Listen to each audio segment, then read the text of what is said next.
guys, I'm going to talk about like a situation that has bothered me for a while, but while being in Korea. And it's been with my students actually. Like, it's all fun and games, but like my students, they really do lack a certain amount of respect for me.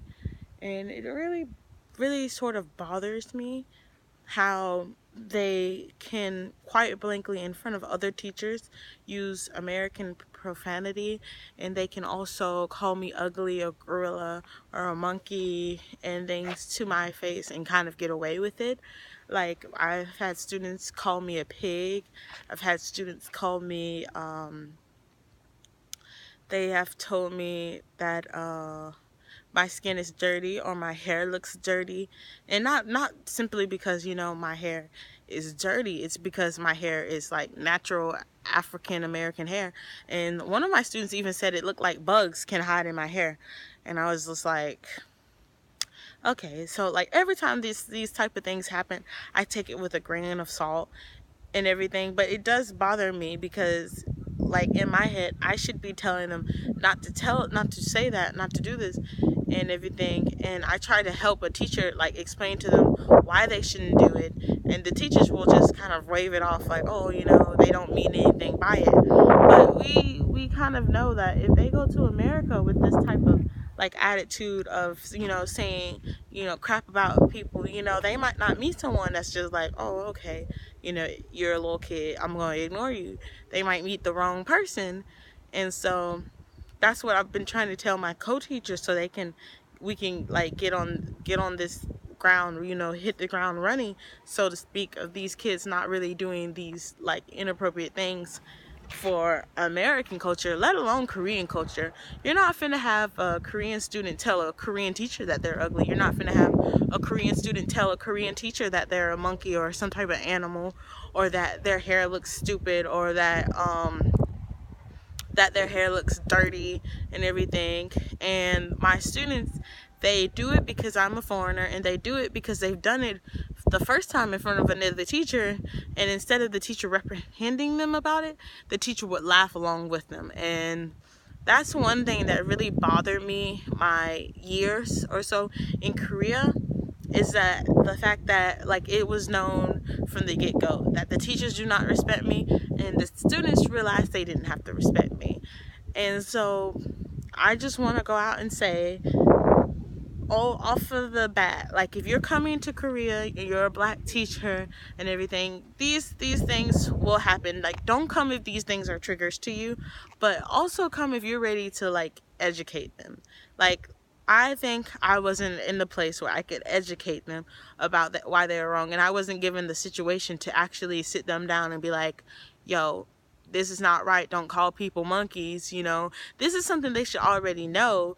And I think they think that because I am not Korean, they don't need to follow the Korean etiquette towards me, but they do not treat me like an adult too. Like, my students hit me, my students abuse me, and I kind of just like smile and wave it off because I have no other way to inform them of not doing it.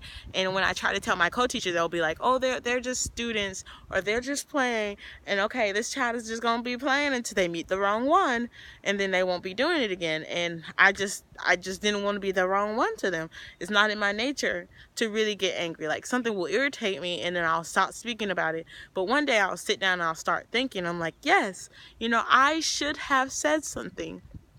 I did not. And so this is my little word out there for all of you teachers that are coming to Korea. Like, say something if you need to say something, and get it known and everything, because by not getting it known, it's going to come back to bite you. Like, my students could have had a good level of respect for me. I think that because I'm young, I'm 21, and I think that I shouldn't have ever told them how old I was. I should have just told them guess and not tell them how old I am. But the teachers they encouraged me to actually tell them my age. And when they found out my age, it kind of led to this bit of disrespect. Okay, she's a young teacher. Or like, the teachers actually have told the students, oh, this is her first time being a teacher and everything.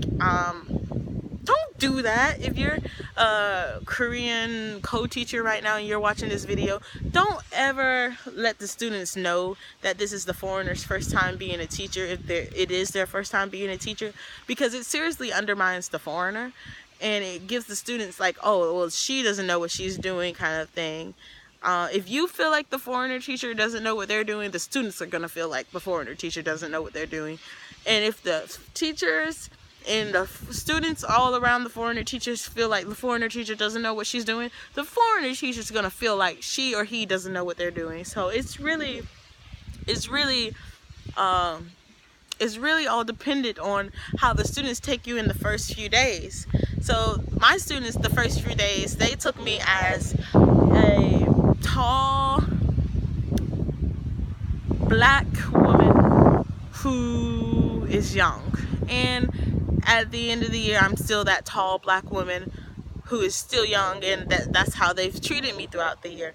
Like they hit me, they talk crap about me, and the fact that I tell them when I first came to Korea, I only knew limited Korean, and I let my students know up front, yeah, I only know a little bit Korean. They took advantage of that, because they would say certain things, and don't repeat the things that your students tell you. They will tell you some inappropriate things, and they think that it's funny. But me, see, I caught on to how they did me, and how they would tell me certain things like, oh, how do you say this and everything, and they say, teacher, this is how you say, or this is their name. Go to another teacher and say, okay, this student said this, what does it mean? Because then they get caught for saying a profanity or trying to teach you profanity, and then you can point directly at them, so then the teacher can be like, oh, no, don't say that. Like, my students were trying to have me say something that's like really, really like naughty, and I told my co-teacher, I was like, what does this mean? Because they keep trying to make me say it. And he looked at me and he's like, don't say that, don't say that. He still wouldn't explain to me what it meant, but he was like, do not say that. Okay, you're telling me not to say it, but you're not explaining what it meant. But then again, like, I'm a grown woman too. That's one thing. Don't get me started on the fact that I am a grown woman, okay? If I want to say a Korean curse word, I can say a Korean curse word. But these are little kids, and they're saying American curse words, and you're not stopping them from saying American curse words. But I can't say a Korean curse word. But they over here using, and it's not even like they do not know that it's an American curse word. They're using the word properly. They're using the word in the right situations. And then they also want that like attention thing, so they'll just yell it out in the middle of class. And all of the students will just be quiet, and they'll look, and they'll be like, what is the teacher going to do? And I feel like if the teacher came up the first day that this child yelled, fuck, out in the middle of class, they wouldn't continue to be yelling fuck for the rest of the year. Randomly, whenever they felt like it, because they saw that the teacher wasn't going to do anything about it. I'm so triggered. I'm so triggered by this whole situation. I'm triggered. Like, this whole rant, it's a rant. It really is a rant, because I'm trying to think, like, what do I love about being in Korea? And I realized that, you know, I got one or two students that I like. And maybe this is just all teachers. You got one or two students that you like, and that they make it worth it. You know, that paycheck made it worth it for me. I mean, to be honest, like, in this situation, the paycheck is what made me stay in Korea for this long. And I will be back in Korea, because other than loving the Korean culture and everything, that paycheck is going to be calling my name. The fact that I can travel and make money at the same time is the only reason I came to Korea. No, it's not the only reason. It's not the only reason I came to Korea. I came to Korea because I like the culture. But if there was another country that was giving me more money to stay, and I also like their culture, I would choose the other country over Korea. And that's where I am right now, because the lack of diversity, the lack of understanding is there. And people will look at this video and be like, well, you knew that, you know, Korea didn't have any blacks when you went to Korea. Yeah, I knew it. And I was ready for the challenge. And I took the challenge quite well, considering none of my students got beat up for calling me a monkey and calling me all out of my name and making fun of my weight. Even though I'm a brick house. I'm a brick house, okay? American style brick house. I'm good size in America, but I'm not like really big. Like if they had a really big student, if they had a really big teacher, like how would they treat that teacher? Because I'm just a sturdy person. Like I'm tall, sturdy. Like my pants are 10s. Like I'm not like in the single digits, but I kind of like being in the double digits, okay? Like, you know, I want to be thick. That's my goal, you know, but I'm set up like a brick house. If you guys didn't know, like I'm brick house, you know. But I'm getting off topic. My students also, they make fun of my hair.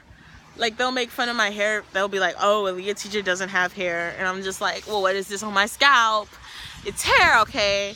But they make fun of me all the time. And they'll talk bad about me in front of me. The situation wasn't the greatest. And I think I made do with it. Like I made my peace with it. But it could have been better. And I'm thinking of ways on how to make it better. And I think the main way I can make it better next time is as soon as it starts, shut it down. Take like there's a certain thing that you don't have, like that certain level of forcefulness. Like as a young teacher, you don't have that certain level of forcefulness that I think I really needed. Like I'm just not forceful in general. Like that's just my life. I'm not a forceful individual unless it's like something I want, something I like, something like life, you know, makes me forceful. But generally I'm a very chill, mellow type of person.